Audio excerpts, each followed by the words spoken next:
ಕಲಬುರಗಿ ಜಿಲ್ಲೆಯ ಬಗರ್ ಹುಕುಂ ಸಾಗುವಳಿದಾರರಿಗೆ ಕೂಡಲೇ ಹಕ್ಕುಪತ್ರಗಳನ್ನು ನೀಡಬೇಕು ಎಂದು ಆಗ್ರಹಿಸಿ ಅಖಿಲ ಭಾರತ ರೈತ ಕೃಷಿ ಕಾರ್ಮಿಕರ ಸಂಘಟನೆ ಕಲಬುರಗಿ ಜಿಲ್ಲಾ ಸಮಿತಿ ವತಿಯಿಂದ ಕಲಬುರಗಿ ಜಿಲ್ಲಾಧಿಕಾರಿಗಳ ಕಚೇರಿ ಮುಂದೆ ಧರಣಿ ಸತ್ಯಾಗ್ರಹ ಮಾಡುವ ಮೂಲಕ ಸರ್ಕಾರಕ್ಕೆ ಖಡಕ್ ಎಚ್ಚರಿಕೆಯನ್ನು ನೀಡಿದ್ದಾರೆ.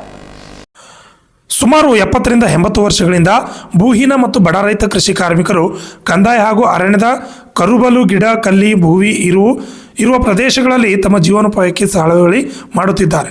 ಬಹುಪಾಲು ರೈತರಿಗೆ ಇದರಿಂದ ಬರುವ ಅಲ್ಪ ಸ್ವಲ್ಪ ವರಮಾನವೇ ಜೀವನಾಧಾರವಾಗಿದೆ. ಇಲ್ಲಿಯವರೆಗೆ ಮಾಡುತ್ತಿದ್ದಾರೆ. ಕೂಡಲೇ ಸರ್ಕಾರ ಬಡ ರೈತರಿಗೆ ಗುರುತಿಸಿ ಹಕ್ಕುಪತ್ರ ನೀಡಬೇಕೆಂದು ಧರಣಿ ಸತ್ಯಾಗ್ರಹದಲ್ಲಿ ಆಗ್ರಹ ಮಾಡಿತು.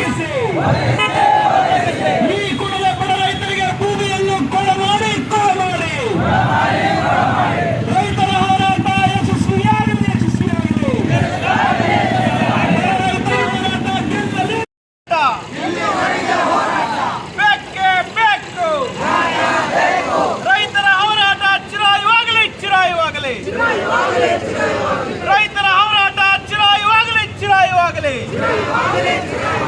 ಭೂಮಿಯನ್ನು ಕಸಿದುಕೊಳ್ಳುತ್ತಿರುವ ಸರ್ಕಾರಕ್ಕೆ ಧಿಕ್ಕಾರ.